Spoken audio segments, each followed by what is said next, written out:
Hey guys, this is Shraddha Tiwari and welcome back to Tiwari English classes. Well, आज की ये जो वीडियो होगी हमारी वो किस पे होगी? विल और वुड के यूज पे होगी। जनरली हम क्या करते हैं, बोलने में हो या लिखने में, हम क्या करते हैं, विल और वुड में बिल्कुल भी डिफरेंस नहीं समझते। हम जो है फ्रेंकली कहीं भी विल का यूज करते हैं, कहीं भी वुड का यूज कर देते हैं, जो कि क्या है, परफेक्टली रॉन्ग है।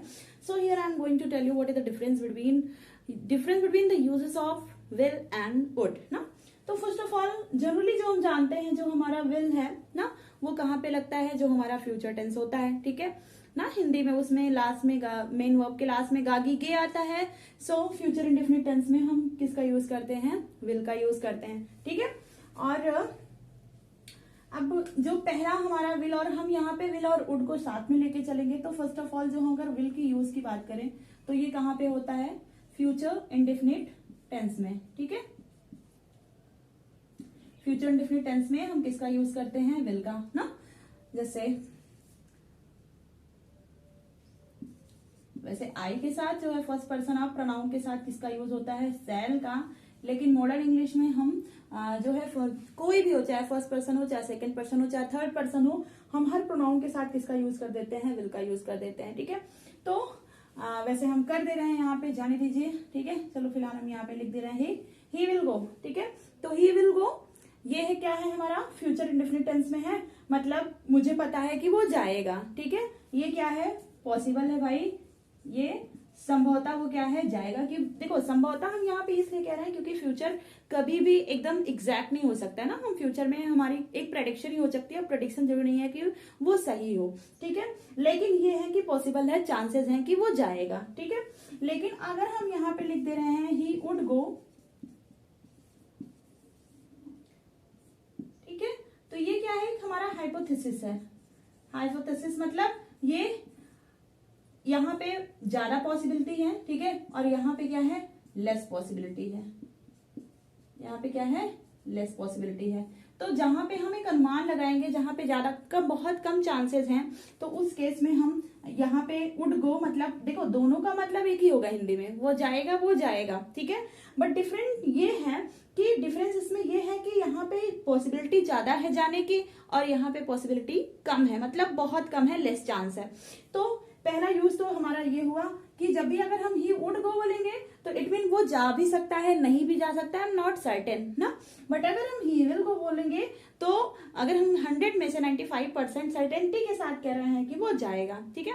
तो सबसे पहला अंतर तो ये हुआ कि जब हमें पॉसिबिलिटी दिखानी होती है, मतलब फ्यूचर है भाई, फ्यूचर तो किसी का क्लियर नहीं होता, किसी को एकदम अच्छा पता नहीं होता है, लेकिन फिर भी अगर मुझे पता है कि वो जाएगा, एकदम एग्जैक्टली मुझे जानकारी है, तो मैं बोलूंगी ही विल गो। इफ हमें पता नहीं है कि वेदर ही विल गो और नॉट ना, वो जाएगा भी कि नहीं जाएगा, that time I will use he would go, ठीक है। तो जहां पे एक बहुत कम संभावना होती है, हाइपोथेसिस हम एक अनुमान लगा सकते हैं, वहां पे हम वुड का यूज करेंगे। और जहां पे हमें पता है कि वो जाएगा भाई, या कोई काम होगा ही, तो उसके लिए हम क्या लगाएंगे? Will. In the same way, ठीक है। अगर मान लो कोई मुझसे पूछ रहा है कि वो कितने उम्र का है ना, आई एम नॉट श्योर वो कितने उम्र का है, तो मैं एक अजम्पशन कर सकती हूँ ना, मैं ऐसे कह सकती हूँ ही वुड बी 16 ना, ठीक है। ही वुड बी 16, 16 साल का होगा या कुछ भी होगा। लेकिन अगर हम वहां पे विल भी करेंगे तो इट मीन मुझे पता है उसकी एज ना। लेकिन अगर मुझे उसकी एज के बारे में पता नहीं है, तो मैं एक हाइपोथेसिस, मतलब एक अनुमान लगा दूंगी कि भाई वो इतनी उम्र का होगा, and that time I will use would be, okay. तो पहला तो हमारा ये हुआ कि अगर हम डिफिनिट है किसी चीज के बारे में तो हम विल बोलेंगे, लेकिन अगर हम हाइपोथेसिस लगाएंगे, अनुमान लगाएंगे, तो वहां पे हम क्या बोलेंगे? वुड बोलेंगे, ठीक है। ये तो हुआ पहला जो हमारा यूज है। अच्छा, दूसरा, अगर हम जो हमारी स्पीच होती है, ठीक है, एक हमारा क्या होता है? डायरेक्ट स्पीच होती है, और दूसरा क्या होता है? इनडायरेक्ट होती है, ठीक है। एक डायरेक्ट स्पीच होती है, दूसरा क्या होती है? इनडायरेक्ट होती है। तो अगर ये जो हमारी रिपोर्टिंग वर्ब होती है, जैसे यहाँ पे मैंने लिखा ही सेड टू मी, उसने मुझसे कहा, तो ये क्या हो जाती? ये क्या, ये हमारी जो कॉमा से सेपरेट किए गई है, ये वाली स्पीच हमारी क्या हो जाएगी? Reporting verb. और अगर यहाँ पे, मतलब ये जो हमारी रिपोर्टेड स्पीच है, इसमें है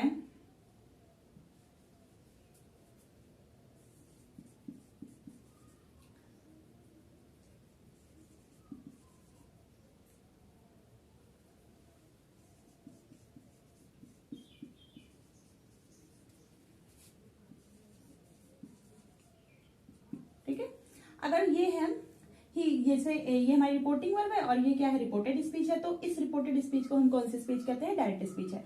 तो अगर डायरेक्ट स्पीच में ये हमारा विल है, तो अगर हमारी रिपोर्टिंग वर्ब पास्ट टेंस में है, तो जब हम इसे इनडायरेक्ट स्पीच में चेंज कर देंगे तो ये विल किस में चेंज हो जाएगा, वुड में चेंज हो जाएगा। अगर ये रिपोर्टिंग वर्ब हमारी पास्ट में है तो जो भी हमारी यहाँ पे हेल्पिंग वर्ब्स होंगी वो किस में चेंज हो जाएंगी, हमारी पास्ट टेंस में चली जाएंगी। ठीक है, तो जैसे यहाँ पे अगर हम चेंज करेंगे तो क्या होगा, तो यहाँ पे क्या हो जाएगा, ये सेड टू को हम किस में चेंज करेंगे, टोल्ड में, ही टोल्ड मी। अब दोनों को ऐड करने के लिए हम क्या लगाएंगे, दैट। ठीक है, उसके बाद ये थर्ड पर्सन है भाई, थर्ड पर्सन तो कभी चेंज नहीं होता है, हम यहाँ पे नरेशन नहीं पढ़ा रहे हैं, जो मेन मेरा मोटिव है वो यहाँ पे विल और वुड में डिफरेंस बताना है। तो यहाँ पे विल को हम किस में कर देंगे, वुड में कर देंगे।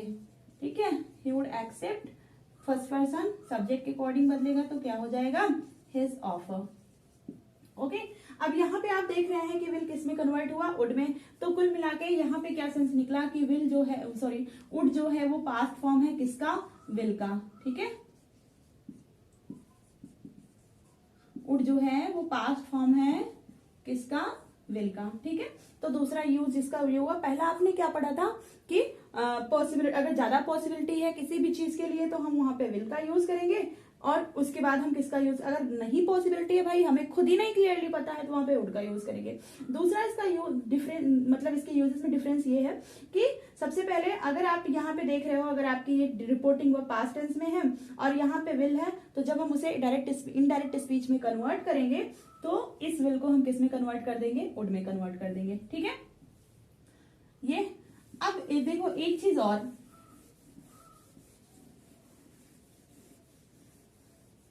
अब देखो विल हैव और वुड हैव,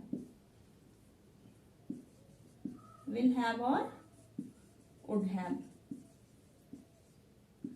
ठीक है, अब विल के साथ हैव कहाँ लगता है भाई, आपको पता होगा कहाँ पे लगता है, फ्यूचर परफेक्ट टेंस में। ठीक है, फ्यूचर परफेक्ट टेंस में विल का यूज, विल हैव का यूज होता है, प्लस इसके साथ वो आपकी थर्ड फॉर्म लगती है। अच्छा एक चीज जान लो, अगर हमारी अभी जो मैंने बताया क्या कि जो आपने डायरेक्ट स्पीच पढ़ा था, अगर डायरेक्ट स्पीच में विल हैव है ना और हमारी रिपोर्टिंग वर्ब पास्ट में होगी, अगर पास्ट में है तो जब हम उसे इनडायरेक्ट स्पीच में कन्वर्ट करेंगे तो ये विल किस में बदल जाएगा, वुड में। ठीक है, पहले तो ये इस तरह से बदल जाएगा, लेकिन अगर ये स्पीचेस वाला चक्कर नहीं है, हमें उसे इनडायरेक्ट स्पीच में डायरेक्ट स्पीच में नहीं करना है, वैसे ही लिखा है जनरली, तो हमें थोड़ा सा इसके यूजेस में क्या है ध्यान रखना होगा। हम ऐसे फ्रेंकली इसका यूज नहीं कर सकते हैं ना, क्योंकि तब आपका सेंटेंस क्या हो जाएगा, रॉन्ग हो जाएगा।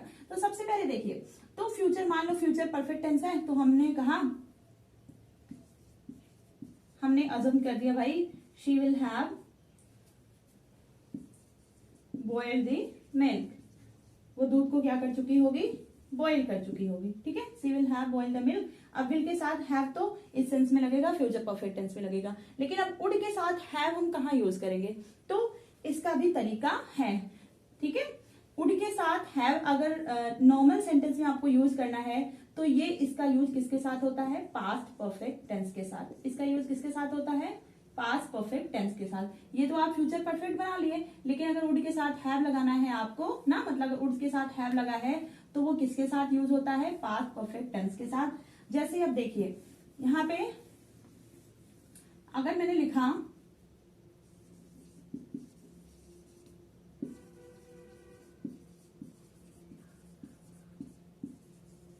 If you had worked hard ना, पास्ट परफेक्ट टेंस हमने लिखा है। ठीक है, if you had worked hard मतलब हैड लगा है, वर्क की थर्ड फॉर्म है, तो ऑब्वियसली कौन सा सेंटेंस है हमारा, पास्ट परफेक्ट टेंस। तो if you had worked hard mean यदि तुमने कठिन परिश्रम किया होता ना, किया होता, किया नहीं है क्योंकि अब तो पास्ट है, उसमें आप किसी भी तरीके की रिडेम्पशन नहीं कर पाओगे, ये आप इसमें किसी प्रकार का सुधार नहीं कर सकते ना, तो आपको बस रिग्रेट फील करने के अलावा कुछ नहीं हो सकता। If you had worked hard, यदि आपने कठिन परिश्रम किया होता तो क्या होता, तो इसके साथ जो हमारा दूसरा सेंटेंस बनेगा वो क्या लगाकर बनेगा, वुड और हैव लगाकर बनेगा। ठीक है, तो इफ यू हैड भाई, अगर कोई भी इंसान है अगर वो हार्डवर्क किया होता तो कुछ ना कुछ आज वो बना होता ना, तो जो दूसरा सेंटेंस हम लगाएंगे वो हम वुड और हैव का यूज करके लगाएंगे। जैसे if you had worked hard तो क्या हो जाएगा,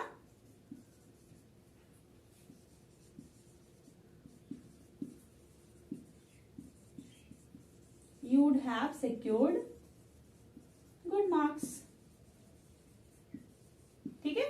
अब देखो यहाँ पे वुड और हैव लग गया और इसके साथ भी वर्ब की कौन सी फॉर्म लग गई, थर्ड फॉर्म लग गई, ठीक है। तो वुड के साथ हैव का यूज कहाँ पे होगा, एक तो पहला आपने देखा कि मान लो अगर हमारी जो है डायरेक्ट स्पीच विल और हैव के यूज से बनी है, तो जब हम उसे इनडायरेक्ट स्पीच में चेंज करेंगे, अगर उसकी रिपोर्टिंग वर्ब पास्ट में होगी तो वो किस में कन्वर्ट हो जाएगा, विल हैव में। लेकिन अगर हमें वहां पे स्पीच पे नहीं करना है, मतलब हमें उसे डायरेक्ट जो है वहां पे नॉर्मल सेंटेंस है हमारा, तो वुड और हैव का यूज कहाँ पे होगा, पास्ट परफेक्ट टेंस के साथ होगा, ठीक है। तो इस तरह से if you had worked hard तो you would have secured good marks. ये तुमने कठिन परिश्रम किया होता तो तुम्हें अच्छे मार्क्स मिले होते, जो कि मिला नहीं है, ठीक है। तो दूसरा नेक्स्ट जो अभी आपने पढ़ा वुड का ये यूज हुआ। तो कुल मिला के जो आप बात समझिए कि अगर आप यहाँ पे विल और हैव का यूज कर देंगे तो वो क्या हो जाएगा, रॉन्ग हो जाएगा। तो सबसे पहली बात विल और वुड के यूज में आप ये समझिए कि जो हमारा वुड है वो क्या करता है, एक हाइपोथेसिस देता है ना, उसमें सर्टेनिटी नहीं होती है कि कोई चीज होगा भी या नहीं होगा। लेकिन जो हम विल करके बोलेंगे भाई फ्यूचर वो भी है, उसमें हम सर्टेन नहीं है, लेकिन उसमें फिर भी ज्यादा पॉसिबिलिटी है। जब ज्यादा पॉसिबिलिटी हो, ज्यादा चांसेस हो, दैट टाइम हम वहां पे क्या यूज करेंगे, विल। अगर लेस पॉसिबिलिटी है तो हम उसके लिए क्या यूज करेंगे, वुड। अच्छा, अलोंग विद दिस वुड के और भी बहुत यूजेस हैं जो हम आपको यहाँ पे बताने जा रहे हैं, ठीक है। ये तो आपने यहाँ पे सीख लिया। अच्छा, नेक्स्ट चीज देखो, अगर हमारा जो हमारी जो पास्ट टेंस होता है हमारा, पास्ट इंडेफिनिट टेंस, ठीक है, पास्ट इंडेफिनिट टेंस, उसमें अगर हमारे पास्ट की जो एक्टिविटीज ना, अगर उसमें एक्टिविटीज या कुछ हैबिट ना, हैबिट्स अगर बताई जाती हैं तो हम उसकी जगह वर्ब की सेकेंड फॉर्म तो नहीं लगाकर, वर्ड की सेकेंड फॉर्म नहीं लगाते हैं, बल्कि हम क्या करते हैं, वुड या यूज्ड टू का यूज करते हैं, ठीक है। जनरली हम क्या जानते हैं, जैसे अगर मान लो लिखा मैंने, जब मैं छोटी थी तो मैं चॉकलेट बहुत खाया करती थी। तो ये हमारी पास की एक्टिविटीज हैं कि जब मैं छोटी थी तो मैं ये काम बहुत किया करती थी। अगर इस तरह का सेंटेंस आए, मैं ये किया करता था, मैं खाया करता था, मैं सोया करता था, व्हाटएवर किया करता था, ठीक है, तो आप वहां पे बेटर है कि किसका यूज करें, वुड या यूज्ड टू का ना। किसका, वुड या यूज्ड टू आप हेल्पिंग वर्ब के रूप में लगाएं। वर्ब की सेकेंड फॉर्म अगर लगाएंगे तो ऐसा नहीं आपका सेंटेंस गलत होगा, लेकिन जो ज्यादा बेटर होगा आपका वो इसका यूज करने से होगा, वुड और यूज्ड टू का, ठीक है। जैसे हमने यहाँ पे लिखा, when I was little I would eat chocolate very much, ठीक है। When I was little I would eat chocolate very much, ठीक है। अब देखो यहाँ पे ये जब मैं छोटी थी, ऑब्वियसली मेरे पास की बातें हो रही है, मेरे पास की एक्टिविटीज हैं, तो आप यहाँ पे वुड या यूज्ड टू का यूज करोगे, ठीक है। किसका, वुड या यूज्ड टू का। और अगर आप यहाँ पे एट लगा देते हो, मान लो इन दोनों का यूज ना करो, अगर इन दोनों का यूज ना करो तो आप एट लगा दो, तो ऐसा नहीं है कि आपका सेंटेंस रॉन्ग हो जाएगा, लेकिन वो प्रॉपर सेंस नहीं दे पाएगा जो वुड और यूज्ड टू देगा। तो नेक्स्ट जो आपका वुड का यूज है वो कि जब भी हमारी पास्ट की एक्टिविटीज दिखाई जाए, कोई ऐसी आदत दिखाई जाए जो आप कंटिन्यू करते थे, तो उसलिए हम किसका यूज करेंगे, वुड का यूज करेंगे या यूज्ड टू का यूज करे होंगे, ठीक है, करेंगे, ना कि वर्ब की सेकंड फॉर्म लगाकर हम जनरली उसे पास्ट इंडेफिनिट टेंस बना देंगे, ठीक है। और एक और देख लो यहाँ पे सेंटेंस, जैसे कि हमने लिखा, I would smoke every Sunday। अब यहाँ पे मैं और नहीं लिख रही हूं कि कब मैं किया करती थी। अगर ये वुड लगा है तो इसका मतलब आप समझ जाइए कि वो हमारे पास्ट का ही टाइम रहा होगा, हमारी ये एक आदत थी, ये हमारी एक्टिविटीज थी हमारे प्रीवियस डेज में कि मैं हर संडे को क्या किया करती थी, स्मोक किया करती थी, ठीक है। तो किया करती, जब हमारी पास की एक्टिविटीज बताई जाएं तो उस सेंस में भी हम किसका यूज करेंगे, वुड का, या इसको रिप्लेस करके आप यूज्ड टू का भी यूज कर सकते हो। लेकिन अगर आप ये लिख रहे हो वुड ना यूज करके यहाँ पे ईडी लगा रहे हो, I smoked every Sunday, so this is wrong ना, ये रॉन्ग भी होगा और दूसरी चीज वो प्रॉपर सेंस भी नहीं देगा। इसलिए बेटर है कि आप इस सेंस में अगर आप अपनी पास की एक्टिविटीज या किसी की भी कोई पास की एक्टिविटीज या हैबिट आप दिखा रहे हैं, दैट टाइम आपको वहां पे क्या यूज करना है, वुड। तो नेक्स्ट हमारा वुड का यूज ये हुआ। और एक वुड का यूज अगर हम देखें तो प्रेजेंट टेंस में भी वुड का यूज होता है, ठीक है। प्रेजेंट में किस सेंस में? जैसे कि मान लो हमें किसी से पोलाइट रिक्वेस्ट करनी है, ठीक है, पोलाइट रिक्वेस्ट मतलब हमें किसी से बहुत हम्बली रिक्वेस्ट करनी है, तो आप उस जगह पे भी किसका यूज करोगे? वुड का, ठीक है। जैसे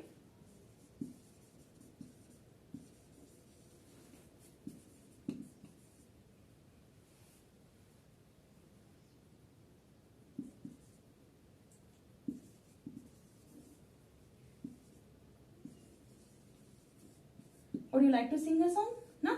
अब देखने में तो ये सेंटेंस आपको क्या लग रहा है? इंट्रोगेटिव सेंटेंस लग रहा है, बट यहाँ पे क्या, जो अगर एक हम इसका प्रॉपर सेंस निकाले तो यहाँ पे क्वेश्चन नहीं किया जा रहा है ना। ये आपको अपरेंटली क्या सेंस दे रहा है कि जैसे ये देखने में आपको दिख क्या रहा है कि ये क्या है? इंट्रोगेटिव सेंटेंस है, बट ये क्या है? एक इंपरेटिव सेंटेंस है एक तरह का, और इससे क्या की जा रही है? रिक्वेस्ट की जा रही है, वो भी पोलाइट रिक्वेस्ट कि एक गाना गा दीजिए, ठीक है। कोई आपसे रिक्वेस्ट कर रहा है कि एक गाना गा दीजिए। और मोस्टली जैसे कि अगर किसी को, अगर मान लो हम एंकरिंग कर रहे हैं, किसी को हमें स्टेज पे बुलाना होता है, जनरली कहते हैं ना I would like to call that person ना, तो वहां पे हम रिक्वेस्ट करते हैं, ठीक है, वो पोलाइट रिक्वेस्ट होती है, तो उस सेंस में भी हम वुड का यूज करते हैं। और ये जो वुड है इसको आप पास्ट मत बांध के बैठिएगा, प्रेजेंट टाइम में हम इसका यूज करते हैं किसी से किसी भी प्रकार की रिक्वेस्ट करने के लिए, ठीक है। और ये जो रिक्वेस्ट है ये एक फॉर्मल फॉर्म होता है किसी से रिक्वेस्ट करने का, एक फॉर्मल वे होता है, ठीक है। फॉर्मल वे में जब हम किसी से रिक्वेस्ट करते हैं तो हम वहां पे क्या यूज करते हैं? वुड का यूज करते हैं, ठीक है। तो इतने थे आपके वुड के यूजेस, और साथ में हमने विल के भी यूजेस बताए। तो आई होप आपको विल और वुड के यूजेस में कोई दिक्कत नहीं होगी। एंड हाँ, अगर आपको कोई दिक्कत होती भी है तो आप हमें जो है हमारे कमेंट बॉक्स में जरूर पिन कर दीजिएगा। एंड हाँ, don't forget to like, share and subscribe my